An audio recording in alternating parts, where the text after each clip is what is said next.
They spent a year, a whole team, evaluating, sitting through demos, doing this, doing that. The amazing thing is that this guy's one critical requirement was never met in any of the systems they looked at. But he was only one vote. He got outvoted.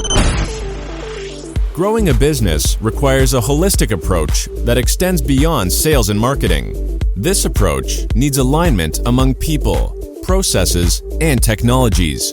So if you're a business owner, operations, or finance leader looking to learn growth strategies from your peers and competitors, you're tuned into the right podcast. Welcome to the WBS Podcast, where scalable growth using business systems is our number one priority. Now, here is your host, Sam Gupta. Hey everyone, welcome back to another episode of the WBS Podcast. I'm Sam Gupta, your host and principal consultant at independent ERP and digital transformation consulting firm Elevate IQ. One channel that might not be immediately apparent to be different would be the office dealer space. It has similar flavors such as building material and auto part distribution for the requirements of local fleets and PODs. It also has unique integration requirements with furniture manufacturers and distributors that might be more expensive with horizontal offerings. Also, they have unified commerce requirements at a much smaller scale where they need inventory to be synced between stores and e-commerce portal along with mobile. So which ERP system is suitable for this industry? If you have guessed DDMSPLUS, then you are right.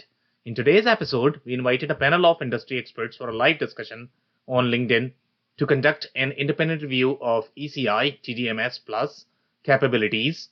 We covered many grounds, including the nuances of the office supply space and how the needs of this space are very similar to building materials and HVAC space. Finally, we covered ECI's corporate strategy and how this product compares to other products in ECI portfolio, as well as of their competitors. With that, let's get to the conversation. Hello, everyone. Welcome to today's show. And if you're joining for the first time, this is part of our industry series for which we meet every Tuesday at 5:30 p.m. Eastern. We review one vendor or the solution. And today we have a very interesting and probably unknown vendor.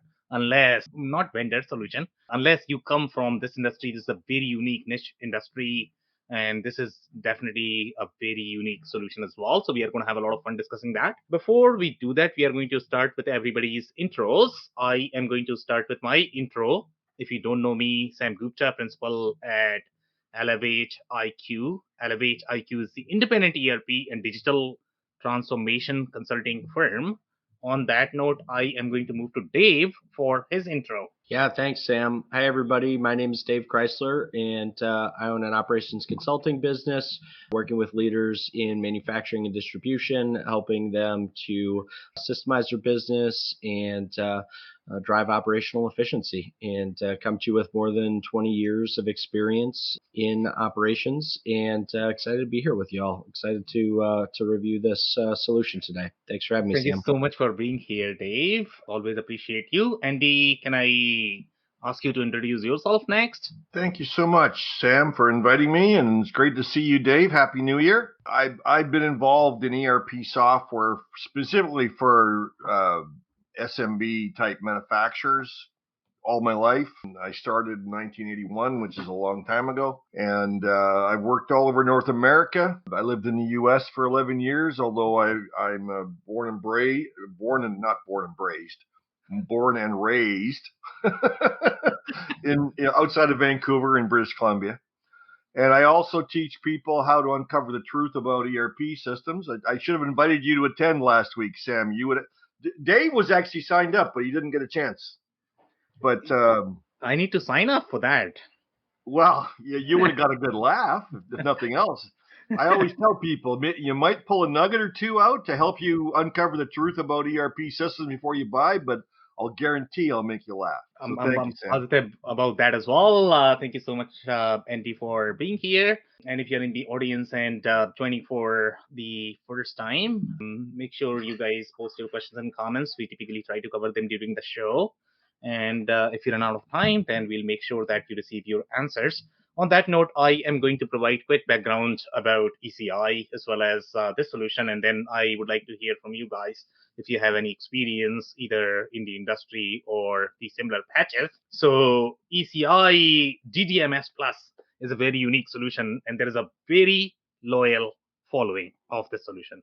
Okay, you would not believe how loyal the following is. And ECI, before I jump on to the solution, let's talk about ECI overarching corporate strategy. They have very similar strategy as Infor Epicor in terms of going purpose built, but their average customer size is probably going to be smaller than these vendors. They are targeting slightly more e-commerce space. ECI in general, the way the company started, they were more of the web development company. Then they switched in the ERP space. Now they are owned by private equity. So obviously there's a lot of changes there overall from the company and the corporate strategy perspective. But their mindset, the philosophy, the psychology of the product as well as the corporate strategy remain same.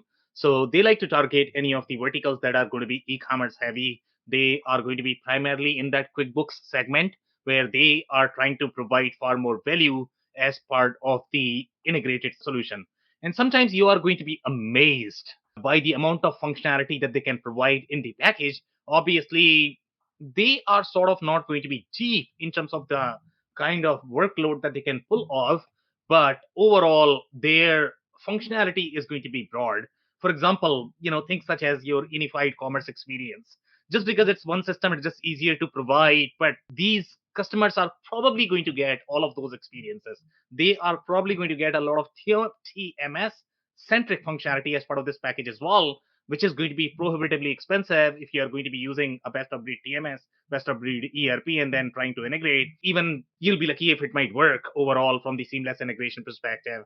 So these packages, even though they are going to be small, they can provide a lot more value to these smaller customers. DDMS Plus is positioned for the office supply channel, and these are going to be the channels of, for example, let's say Office Depot or Rico.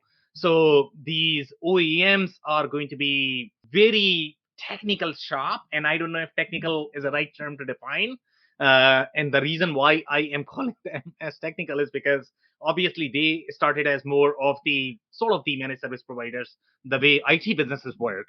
The print business, and print, not your print, Dave, okay? This is a different print. This is like the real print, okay? So, so, so this is very different overall, the way their channels work, the way their distribution strategy is. But each of the channels are going to have very specific business model.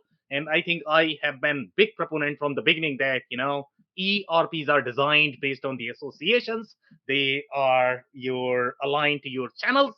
So this one is aligned to your office supply channel, and that's why they have such a loyal following. I remember some of the add-ons on top of even some of the common ones, such as SAP Business One. There used to be a system called Forza, okay? That was a very, very, very popular ERP system. People didn't even recognize SAP Business One name. They recognized Forza, okay? So I believe they must be competitor in this space, but that was on top of SAP Business One. So again, very, very, very loyal following, just the way your Epicor Eclipse is going to have, or which one did we review the other time from Epicor? That was a very small one. Building. It was the building material one. Yeah. I was going to say a sawmill type of system. Yeah. Cannot keep track of these systems. I'll see if I can find it real quick. You missed it, Dave. I know you were not there in that session, but it was a very unique, mind-blowing system. No, BizTrack. I got it. BizTrack. Yeah, BizTrack. Yeah. So BizTrack was very unique because of the kind of integrations that you are going to be needing in those spaces, the kind of workflows they are going to have. So BizTrack in general is very unique just because the kind of BIM you are going to have, the building information model, which is very different. Okay. So this space is not as different. You are going to find a lot of similar integrations. You are going to have POD issues. And sometimes I wonder why they have POD in this particular space, to be honest. Okay. So, but I mean, POD is very common even in this space. The more regionalized the business is going to be, the more POD they are going to have, because customers sometimes they just accept the delivery and they are going to say, I never received it. Send me another one. So that's why they need to have POD in the auto part space, in this space. So that makes all of these things very challenging. So that's for the brief. I know we have not covered competition, technology. I can touch more, but I'll open up the floor for you guys. I don't really have anything to say, Sam. I'm looking forward to learning and analyzing totally objectively here today. Okay, amazing. Dave? Yeah, I mean, I kind of echo what Andy said. My only, I don't have any direct experience with this particular solution, but, as I look through the deck and kind of listen to your breakdown on there, I mean, there's definitely some of those, smaller kind of, I wouldn't even call them regional, right? They're really localized market distribution businesses. And in and around, what I've mostly seen is in and around that kind of the janitorial, the break room supplies, the office products, those types of distribution businesses, and all of that functionality makes a tremendous amount of sense. And to me, it makes a tremendous amount of sense that this isn't, a necessarily as robust as some of the more mainstream systems, just because you're in most cases probably not talking about a $15 million+ a year business. I would say in most scenarios. Yeah, great points. But in my experience, and Andy, I don't know if you have come across them in any of the deals. Since you covered manufacturing, you are not going to see them in manufacturing. They are prevalent in the distribution market for the most part. Right. Janitorial, I don't know if I have ever seen them in that market. In general, that's a very tricky market. They don't use any ERP systems, to be honest. Okay, it's very hard to penetrate that market. The way it works, they'll always pick up your call, but they will not use any ERP system. That's a very interesting market. Okay. Yeah, I think that, and I don't know, Sam, depends on what you lump into that, but I've seen like in the like the machine, the uniform space. I see that what I had in my mind on the janitorial side is almost that combination distribution effort. Like in the print manufacturing space, we would have a lot of these companies would supply some corrugated material, some office type supplies, some break room type supplies, and along with that would be some janitorial items. I don't know if that was along the lines of what you were thinking or more in that kind of linen type business, because I personally have seen a distinction in those two types of businesses. Yeah, and uniform is a very interesting layer, to be honest, okay, and depending upon what they are doing with those uniforms, okay, if they are manufacturing, that's a different deal, okay? Yeah, 100%. Yeah, this would be like servicing the uniforms and the different types of linens, the shop towels and things like that. Yeah, if they are dealers, then I can see why this might work, but I mean, if they have the brick and mortar shops, it might be slightly difficult because they need merchandising capabilities if they have brick and mortar, because inventory planning is going to be there. But if you're simply supplying it to large offices, then that's going to be more of the field service play, as opposed to, it's not necessarily a field service. So it's sort of all over the place. I mean, the reason why there is a little commonality in these spaces, because there's going to be a lot of field service functionality that is going to be required. And typically traditional distribution software, they didn't have that. So this is more field service and less distribution. So that's where the real trick is.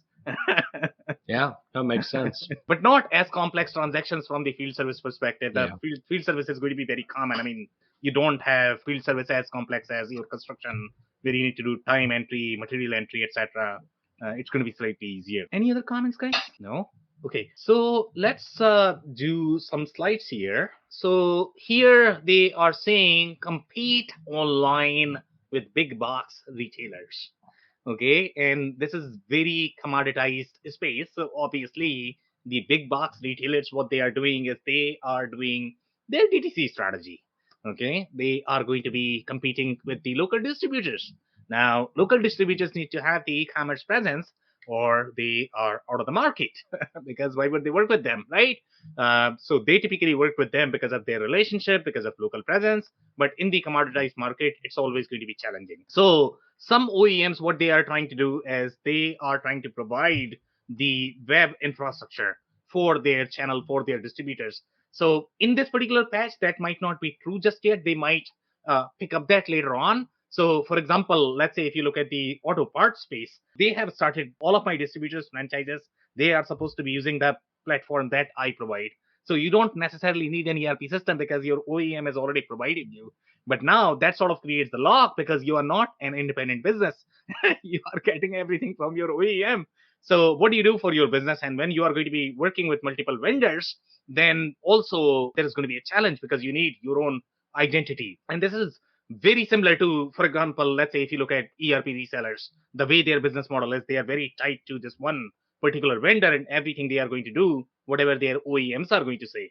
So again, this is a very, very, very similar business model depending upon how diverse their business model is. For the most part, the more loyal they are going to be with the OEM, the more business they are going to get from the OEM. So that's how their corporate strategy works. So there are always going to be pros and cons of every single business model. So here they are talking about, in this particular space at least, I think OEMs will figure out that they need to provide the infrastructure because they are going to get all of the data. But right now, it's probably not there just because the space is not probably as mature. So here they are saying by using our distribution ERP software to manage your office products business, you can drive business efficiencies and growth both online and brick and mortar. And that's a rocket science in the bigger space, to be honest. Okay. When you are going to be using multiple systems in your architecture, when you have your e-commerce, when you have your POS layer, that unified experience is very, very, very hard to pull off in general, even for bigger businesses. But in the smaller business, when you are, you don't have as many transactions, you have e-commerce layer powered through your POS layer, it's still very easy. And that's why these guys are able to do that. And sometimes it might feel that you are getting a lot more functionality as part of this platform, but it's just easy because your transactions are not as many as some of the bigger businesses are going to have. They have different problems. Any comments, guys, or shall I move on? Move on? No, that sounds Okay. good. So here we have the patches. I have definitely come across them in the office product, office equipment space. The contract furniture space is even trickier, guys. Okay. The contract furniture space in general, they go through very different processes.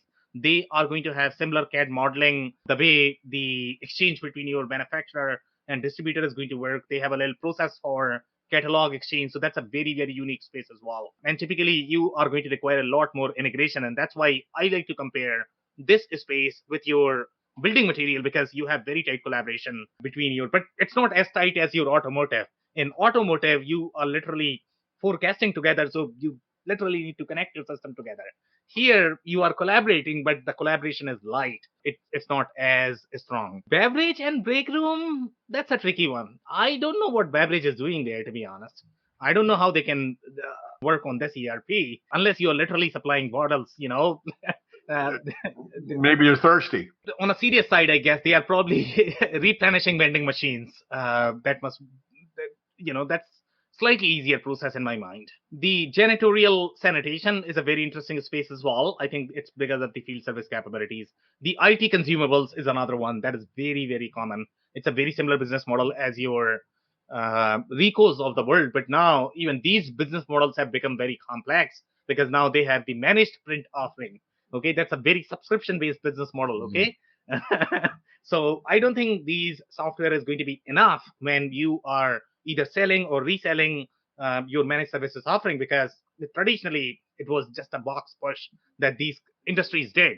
But now it's very value-added offering, and the whole financial exchange that you are going to have is going to be very different. You have a lot more commission split issues there because you have a lot of more handshakes involved. So again, the business is evolving. So I don't know how many businesses can really be on this software, but for the smaller one, probably this is going to be okay. Some more comments here. Supplier integration, and this is where I was talking about integrating with major office products and furniture supplies. SP Richards and Ascendant, I guess I have heard of them. I mean, they are really involved overall from the integration perspective, and most furniture patches are going to ask for that integration, and that integration could be very involved. Now, this could be perceived as more of the punch-out integration, EDI integration, whatever you want to call it. Sometimes that could be very expensive for a smaller shops, and the reason why DDMSPLUS works is because they are going to have these pre-baked integrations. If you want to buy an ERP product that is going to have all this, sometimes the VARs and ISVs, they are going to provide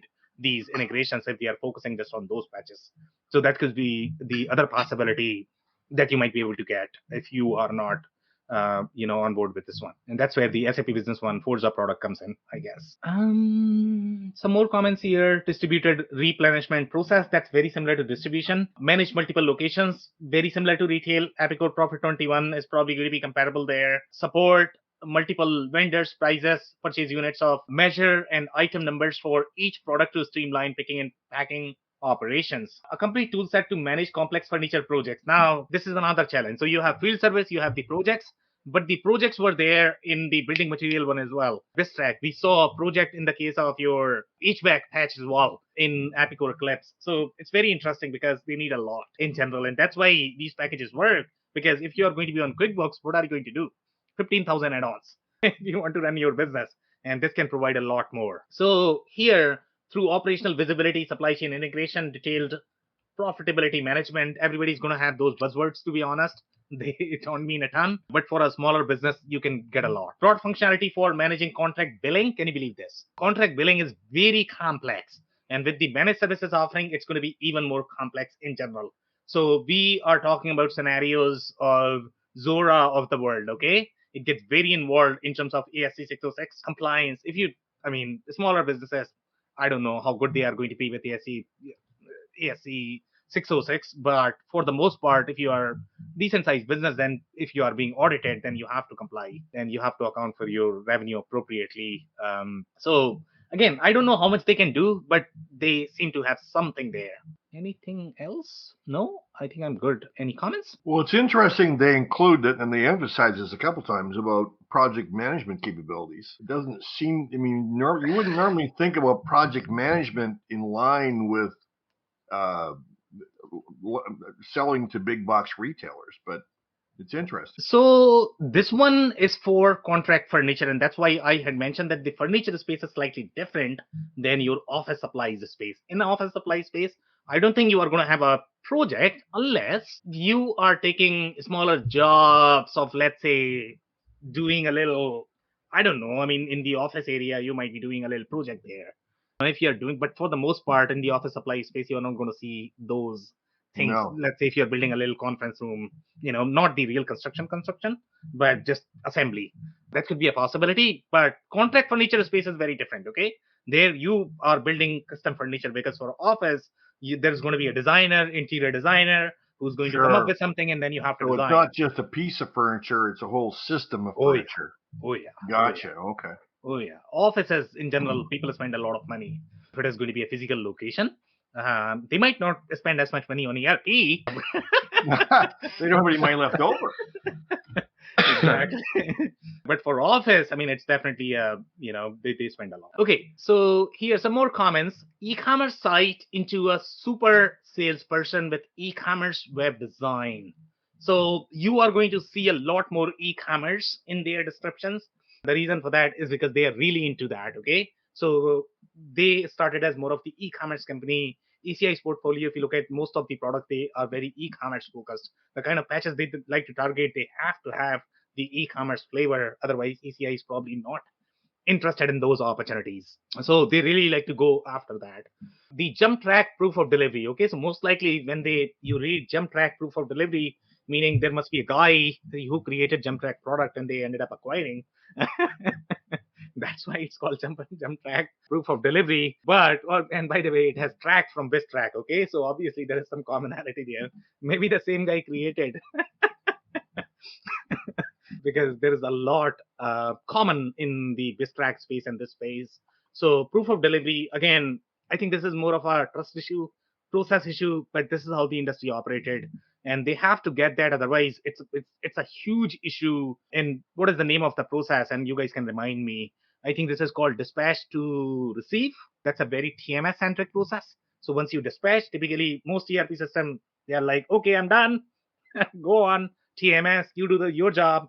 But that's where the real problem starts. You have to dispatch, you have to schedule your fleets. And then finally, when you deliver to the customer, then you are supposed to get the signature. And that signature is going to be, that's what is going to account for. And I think in BizTrack product we had seen, the whole process was different, okay? The way you sort of package your product was very, very, very different from the way ERP systems would do it, okay? So you were literally, when you were picking and packing, what you were doing is You're literally picking and packing on the delivery receipt, the way your fleets are going to be configured. So very, very, very different business processes, the way these businesses are structured. And sometimes even, I'm pretty sure even these guys might be doing the same thing, because that's how they think about this. Okay. They are not as busy in the warehouse. So for them, warehouse is a car because that's what delivers.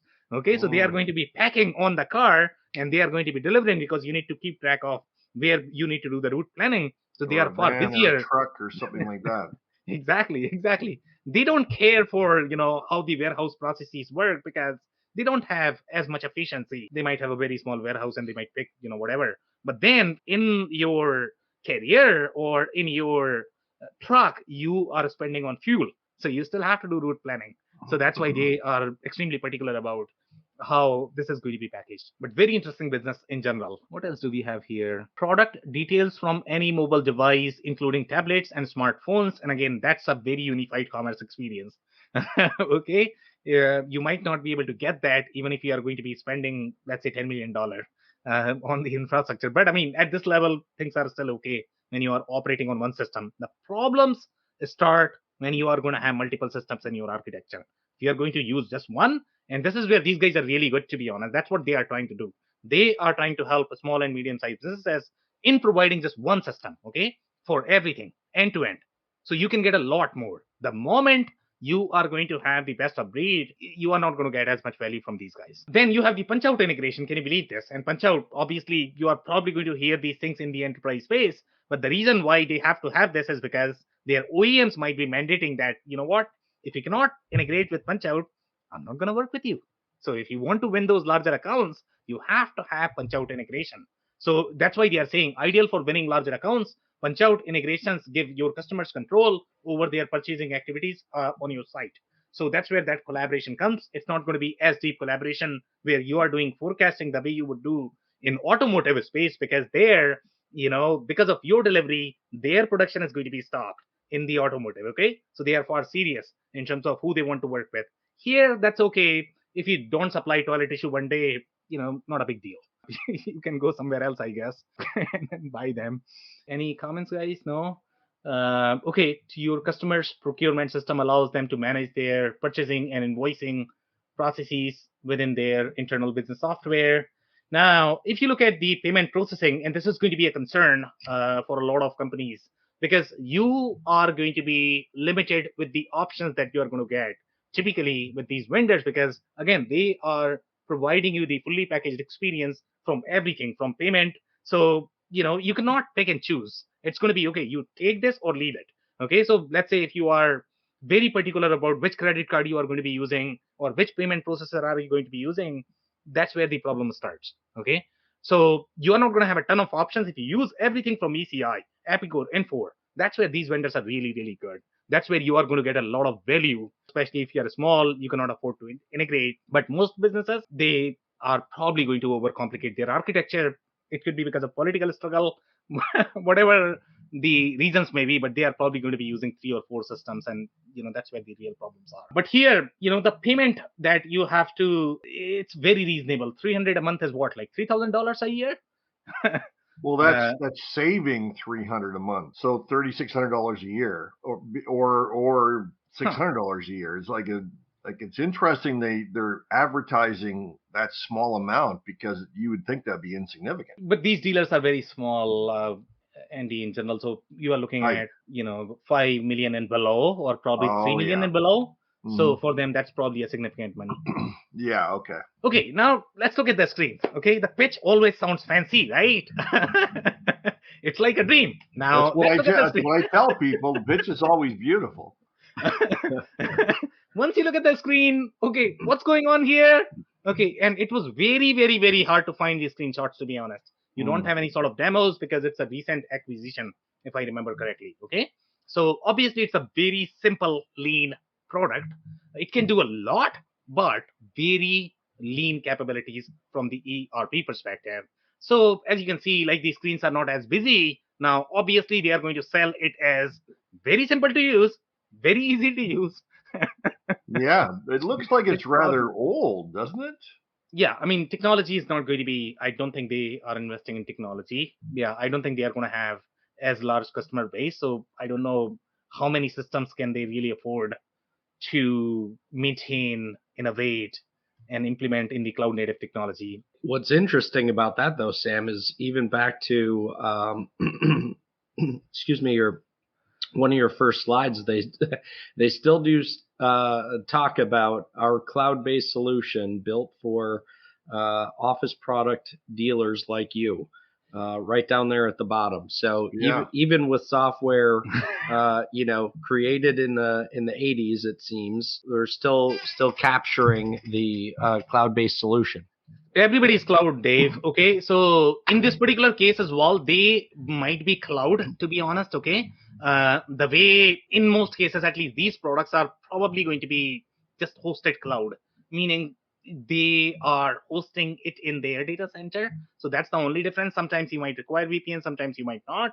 But as such, the product is same. This is not cloud is supposed to be, and cloud word in general is overused in the ERP industry. When you talk about the real cloud experience, you are talking about re-architecting it for cloud, which is a very different product than what you are going to get here. And by the way, even if it is completely re-architected, the backend, so there are typically 3 layers in any software products. You are going to have a front end, you are going to have a service layer, just at a minimum level. I mean, there could be 15 layers. At a minimum level, you are going to have a front end, you are going to have some sort of service layer, and you are going to have a database layer. Okay, so most companies, what they have done, even if they might be on COBOL from the backend or mainframe, okay, the front end might be prettier.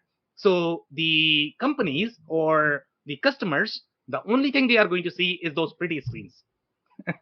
What's the risk in those situations, Sam? I mean, there's lots of systems out there. I mean, you mentioned about stating the cloud is overused. I'll profess that almost every definition in the ERP industry is overused. So here is my take, and I will ask a question to you, Andy, and tell me what your experience is going to be. Okay, so let's say you are looking at 2 cars. You have never bought a car. You don't understand. You are not a mechanic. You don't understand how cars are supposed to work. Okay, so you are looking at, let's say, 2023 Ferrari. Okay, you just don't understand how big the brand is, Ferrari. Okay, it might just a daily driver Ferrari. Exactly. Now let's talk about Nissan. Let's talk about Nissan Sentra. Okay, and that is kept right by it, and you don't sort of understand. Maybe you are going to feel maybe Ferrari is prettier just because of the design and everything. You might feel that maybe you are going to get some benefit, but you are not sure why you are getting it. Okay, so here Nissan Sentra 1996, and you have literally painted the way Ferrari looks. Okay, you have probably changed the body of how Ferrari looks. You have probably put the logo. That's not happening. Racing stripes. So if I do that, Andy, and you just don't know how cars are supposed to work, okay? So you tell me how the experience is going to feel. Let's say if you're driving a 1996 car with some cosmetic fixes. Well, I that's a really simplified metaphor, and I understand what you're describing there. But specifically, what is the risk to companies because every ERP on the planet says they're cloud today. It's like every system on the planet says they can do shop scheduling. Yeah. But you have to go into the covers to find out what that really means. So what is the risk for companies that think they're getting a cloud-based product, but really it's a single tenant or whatever it is? So let me tell you what is going to be the risk, okay? Now, when you are going to be driving that car. So as soon as you are going to start, obviously it's not going to work. You have to try 5 times, keep rotating your key. Okay, so that's how ERP systems are going to work, because the underlying technology, what you are trying to do is you are trying the new fixes that are designed for the new world with the older technology underneath. Not compatible, guys. So they don't work what well. Can happen? What can that result? Training time is going to be like 5x, okay? It's going to be super frustrating for the users. The way the UIs are going to work, they are not going to be compliant with the modern design. So when you are going to be switching from, let's say, your Salesforce to those applications, it's going to feel as if you are in 1980s, even though it might look prettier. So there is a real financial loss there if you really account for the operational efficiency, how long it takes for you, okay, and how many times it's just a very different. I don't know how people can feel motivated in those kind of systems, to be honest. It's very frustrating in general. I don't know if you guys can relate with that or not. Yeah, the only thing you could relate with is that so many people out there have the credo of if it ain't broke, don't fix it. So if their new version now comes out in the cloud, whatever that means, they go with it. Yeah, and that's a problem. But think of the other employees who are going to be joining new. So your existing employees may be okay just because they have learned, they have been using it for last 20 years. So obviously that change management piece is extremely trickier. With them, they like to see the way things work. And sometimes it's also challenging for the vendors because they cannot lose that experience. Because those old employees, they still like that experience. So it's very, very, very tricky. Thanks. Okay, if you guys don't have anything else, then the other point I wanted to cover on this one is this is a very QuickBooks-like experience in general. The number of fields that you're going to have, they are very limited. In my mind, even though these guys call this as ERP, it's not a real ERP. Okay, it's an app. There is a massive difference between an app and an ERP. ERP is supposed to be customizable. It is supposed to have thousands and sometimes millions of ways of doing things so that you can optimize your processes. This is an app. If you have to do a lot of things in this, then you are either coding from the backend. So again, designing an app is very easy. Any intern can design that. Designing an ERP that can work in many different situations, that can provide the business agility, is very different. Way In more my mind, complex. exactly. This is an app. It's not supposed to be an ERP. Okay, so here, the number of fields that you're going to have, I mean, that's good enough probably for dealers. I didn't notice anything different, to be honest, in this particular patch. Your NetSuite of the world will work. I just don't see any challenge why they could not work. The only challenge is going to be really those integrations, to be honest. So I didn't notice anything specific in terms of the business processes. The only differences are going to be really those integrations, as well as your POD, which is extremely challenging in general. Then the punch out integration, those are going to be challenges. But overall, from the data structure perspective, not much of a difference. Then here we have some of the very interesting order statuses. Now, as you can see, these are very fixed as well. Typically, you want to at least have some flexibility there in terms of your order statuses, right? Because you might have very different order cycle, you might have very different financial cycle, you might have very different operational cycle, you might have very different sales cycle. So if you're not going to have that flexibility, then you are simply taking whatever you are taking, I guess, from the software perspective. So it's going to be a very rigid business model in general, but that's okay when you are really small. Now, the sequence is a very interesting one as well. And the sequence, I think we saw in 2 or 3 instances, if you guys remember. Okay, and the sequence, I believe this is, and I could not find much documentation in terms of what sequence is supposed to mean here. But here you have the line status right by it. So I think this is the same functionality that we saw in the case of your Epicor Eclipse. I don't know if Bistrack had that, but this is going to be relevant when you are sort of releasing. And this process is very common in a lot of different spaces where you are going to have this blanket order. And sometimes this is a process issue. Okay, so they are going to have a blanket order, but they need to release each time when the customer is going to call, hey, I need 100, I need 200. But then you are also going to have life cycle of those releases. And that's where the real trick is. So if it is the real blanket order, then any ERP systems can handle that. But when you are talking about the life cycle of each of those releases, it gets really tricky. I don't know if the mainstream ERP system can work. Then you probably need very thick IP on top of that, because that's a very thick development that you need to do. Again, it happens in this industry as well. So I think, any of the, I would say, the channel-centric spaces where they have to work with large OEMs because they don't have much of a cloud with OEMs. OEMs are going to say, this is what I want from you, do it, or I will work with somebody else. So I guess these guys need to comply with them, and that's why they have to have this. Okay, if you guys don't have any comment, I can keep going. No? Sure. So here this review is coming from 7 months ago, and here they are saying I've been with DDMS software with 5 companies starting in 1989. So this is probably coming from a consultant.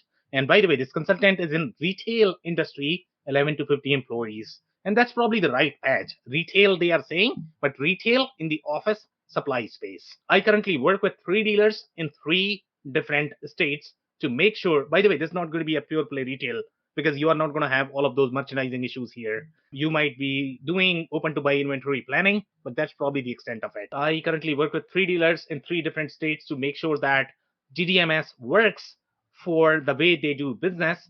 I went from 23 employees doing 4 million a year to 14 employees doing 6 million a year. And in my mind, I think that's the average that you are looking at for this product.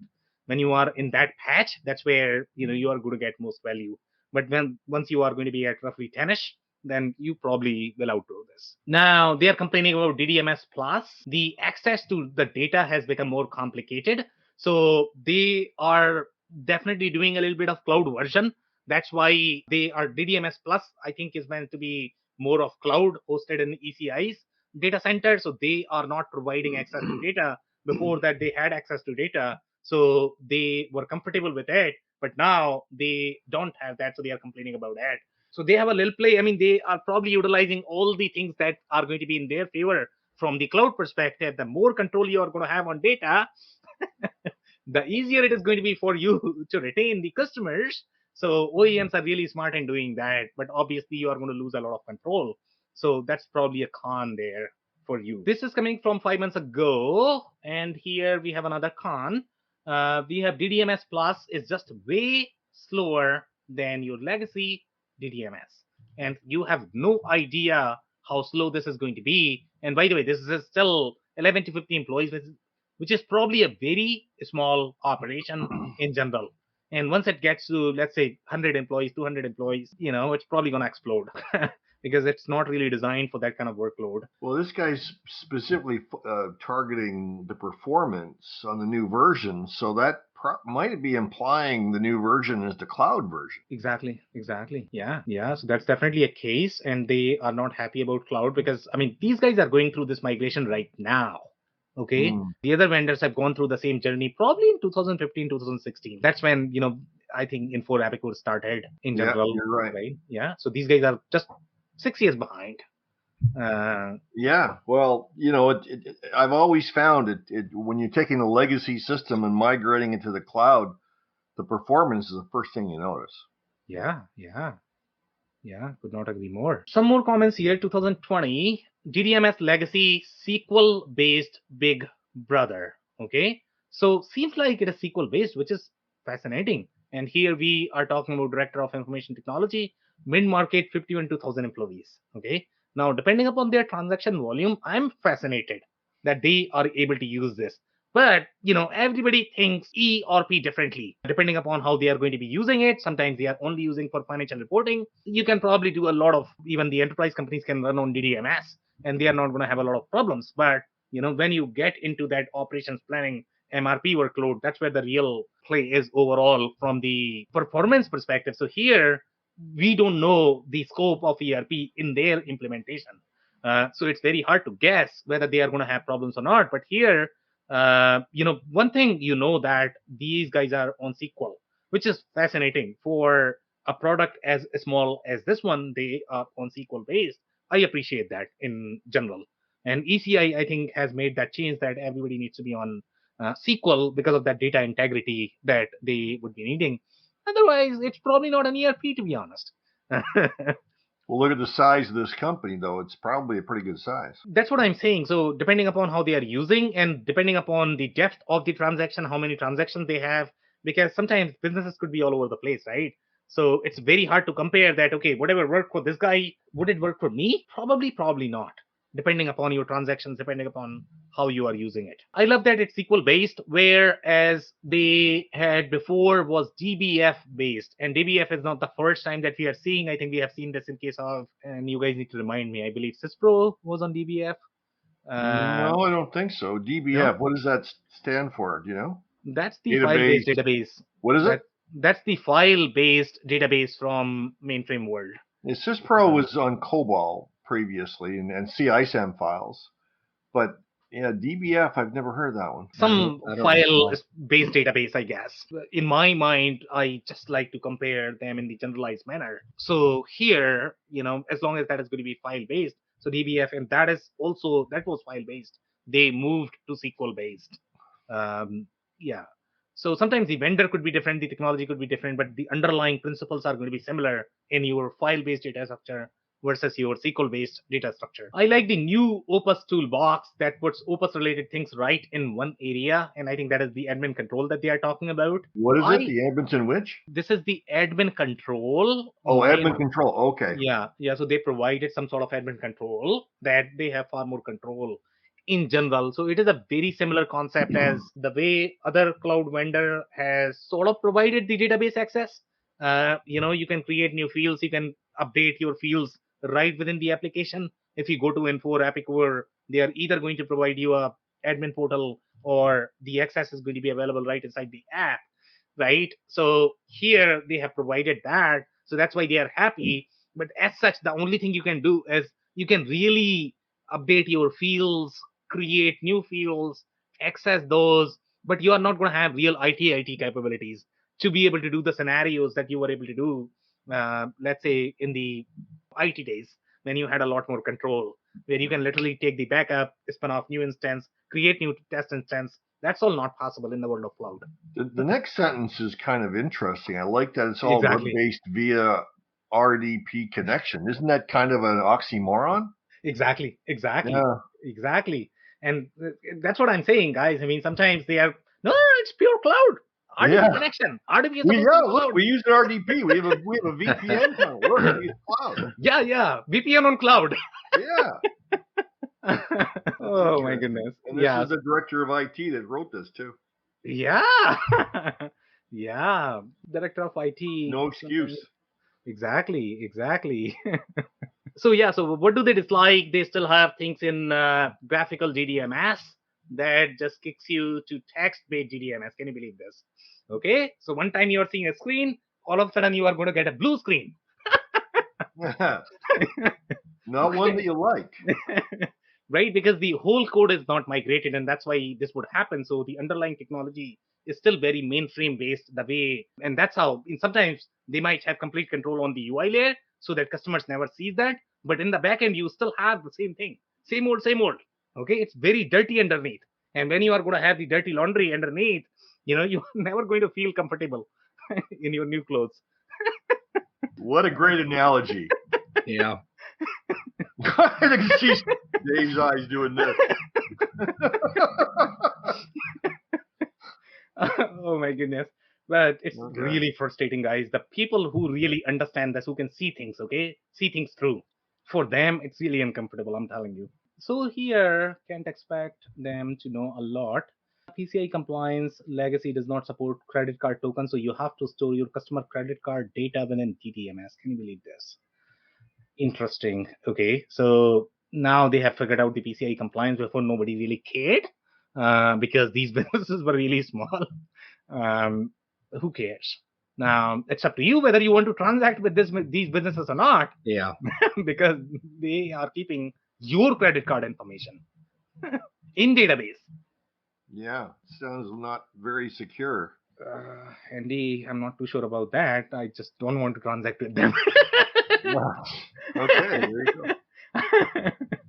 Hey, they say there's over 1,000 ERPs on the market, and here's another one. Yep. Exactly. But Andy, you'll be shocked with the loyal followings. They love it, eh? Products. Oh, they absolutely love it. Well, you know what? We talk about every week. We talk about reasons why systems are failing or technologies that are not quite. And nothing is more important than having customer satisfaction. That's number one. If your customers like you, I don't care if it's old technology. You got a great product. Well, and Andy, I to that point, and you kind of make this point from time to time, but it's super relevant, right? Like you only know what you know, and so if your only experience is in and around a system like this, or this versus, let's say, QuickBooks, right? It's all about your experience, and so all of that factors into the reviews and everything else, and that all becomes relevant. Even from the cloud standpoint, and people as they're going through this process to say, well, that's a high priority. well, have you worked in that environment before? Have you seen, the positives and negatives of cloud versus on-prem? Have you ever experienced an outage in a cloud-based system? Have you experienced one in an on-prem system? Right. And the literature can say anything about 99.98% uptime because of data center redundancy. Well, I could say, I never sleep, but the reality is, I'm tired. Exactly. I need some rest. Everyone's It's the opinion of same, their it's current the same ERP. thing. Yeah, exactly. Sorry, Dave. No, I just go ahead. Everyone's opinion of their current ERP is completely relational to their previous experiences. Yeah. And it's like it's like what I teach in my webinars and stuff. Is like one of the things people will do right near at the end of making a decision is ask for references. So I'll say, well, that's great, but let me ask you a question. Have you ever applied for a job? And they all say yes. Did you give them your resume? Yep. Did you have references on the resume? Yep. How many of them didn't like you? And of course, they smile and laugh because, but if you are talking to references and they are objective at some level, Yeah. the one question I always tell them to ask is, what did the guy use before? Yeah. Because then you have perspective of their opinion today. Because everyone can say that QuickBooks is phenomenal or Sage 50 is phenomenal. Yeah. That's because they used to be manually. Yeah. Right? So it's all relative. Dave, more commentary? No, not really. I mean, it's I think to everybody's point and similar things that we talk about, for the right fit, right? Like, and there's obviously a fit for a specific niche and a specific size business. You would probably be hard pressed to find something with a similar amount of functionality for the cost. Yeah. It's probably a reasonable price. I can't. Yeah, I mean, I would have to imagine that it is to keep people on it. What's interesting to me about some of these smaller solutions, right? Because I think because they're trying to pack so much functionality into such an attractive price. To me, it's really interesting that as they have to do some different kind of developments on the technology side just to keep things working. Back to Sam's point of you're trying to make two things that shouldn't be compatible. It's interesting to see how decisions like that may eventually force people's hand to identify a new solution, just because, at some point it's got to catch up with you and you can't possibly maintain the functionality for the attractive price. So it'd be to me, it's just interesting for some of these really niche products, to have that thought process. But, I think we're years and years away from anything like that. Yeah. Any more comments? No, Sam, thank you very much for inviting me again today. We still have 4 minutes, so I have a question for you guys. Sure. We can probably address that. So one of the things that I personally struggle with these products, and when let's say if you are a customer, and Dave, you have been a customer. Andy, I don't know if you have ever been a customer, of ERP where you had to face. No, I don't trust ERP sales. Another ERP salesperson. Andy was doing sales calls on me. that could be fun. Okay, so let's say if you are dealing with salespeople, right? Obviously, that could be hard in general. And one of the decisions that you have to make is whether to go for this product or go for something like NetSuite SAP Business One, where you are going to have very thick IP, because you are probably going to be needing very thick IP in this particular case, because otherwise it's not going to work. Or you are looking at millions and millions of dollars in that custom development, custom integration, and depending on the quality of developers, to be honest, okay? Yeah. And sometimes they are going to code the hell out of the system and it might not work. And sometimes it might be so poorly documented that, you might be spending $5 million per year in the maintenance. So the question for you guys is, okay, let's say you were to decide, obviously there are going to be pros and cons of both of the approaches. Would you go for something like this, or would you go for NetSuite plus IP, Microsoft plus IP, SAP plus IP? Dave, I'll start with you. Maybe describe the pros and cons and in which scenario, which one you are going to consider. Yeah, I mean, it's really a challenging decision, right? To just lay it out there. The more that I am involved, in and around the technology piece specific to ERP and the process development side of things, and then you see, and it doesn't matter kind of what the smaller solution is. I'm going to talk about it from a generality standpoint, right? And you can lump QuickBooks into that, right? You can lump some of the kind of mainstream smaller solutions in there. I think when you look at it from the macro and ask yourself something about, if I'm building out my business and I understand kind of the trajectory of what I believe the growth to be, I understand my business processes today, and I understand the kind of, the power behind why I'm making a decision, or at least entertaining a decision to go down one of these paths. I think that the best dollars end up being spent in a larger solution that is more flexible and customizable. And then things about my business change, my business processes change, because in the long run of things, if you're on a trajectory, and let's say you're a $15 million a year company today, and you're on a growth trajectory of doubling that in the next 5 years, you're going to go through 2 implementations. And while you may not be to the point that you can justify, one of the larger solutions, in the long run, you will be further ahead and not having to go through 2 implementations and redesigning business processes, re-implementing from a cultural and people standpoint. I think you're short-sighted if you're only considering something very specific to your particular business, because everybody knows, inputs, things change, businesses change over the course of time, and you could be walking yourselves into another investment in a short period of time. So that's how I would look at it. Yeah. Andy, would you agree with Dave's assessment, or what's going to be your take? Yeah, generally speaking, I mean, you never want to get a system that's just good enough for where you are today, because everyone plans to grow, everyone plans to evolve. So you want to get a system that's not going to paint you into a corner. There's no question. But, I've said this before many, many times. The number one way to find out whether a system is going to do what you want is not to sit through sales demos, because there's no way you can come out with the facts that you need that's going to impact your business.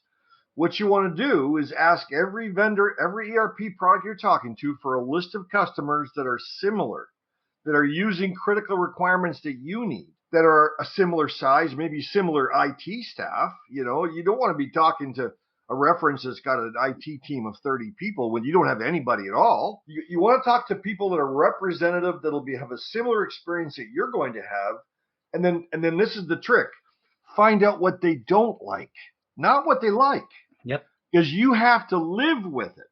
Yep. So you want to know what they don't like prior to putting pen to paper, so you can work around it and strategize how to overcome those obstacles. But we all, when we joked about references and having them on our resumes when we apply for jobs, and which ones you put on there.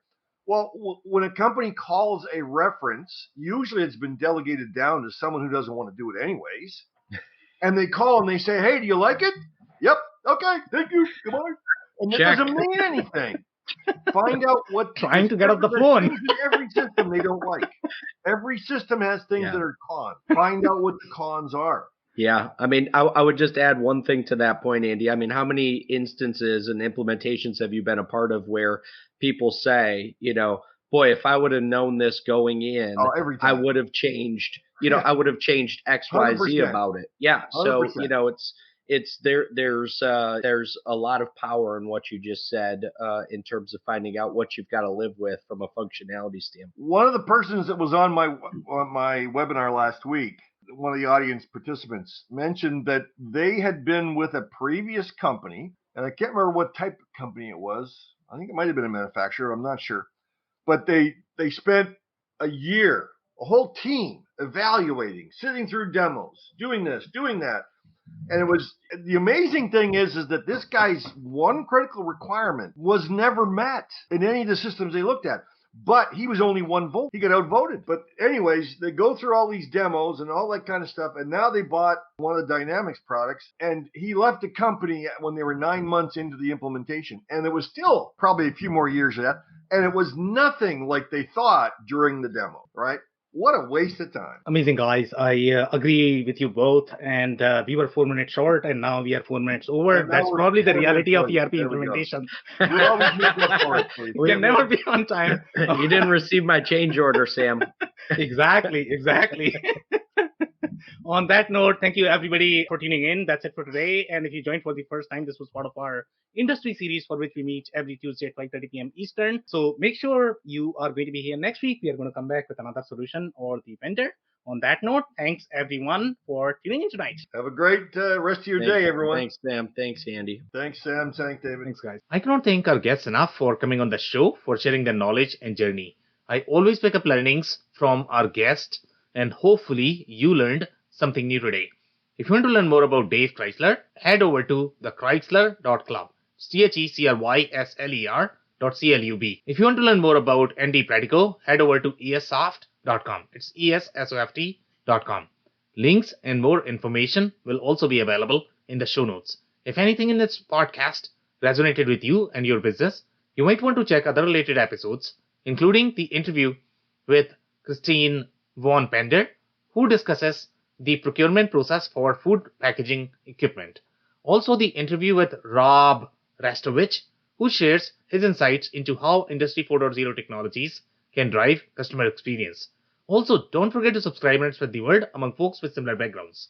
If you have any questions or comments about the show, please review and rate us on your favorite podcasting platform or DM me on any social channels. I'll try my best to respond personally and make sure you get help. Thank you, and I hope to get you on the next episode of the WBS Podcast. Thank you for listening to another episode of the WBS Podcast. Be sure to subscribe on your favorite podcasting platform so you never miss an episode. For more information on growth strategies for SMBs using ERP and digital transformation, check out our community at WBS.rocks. We'll see you next time.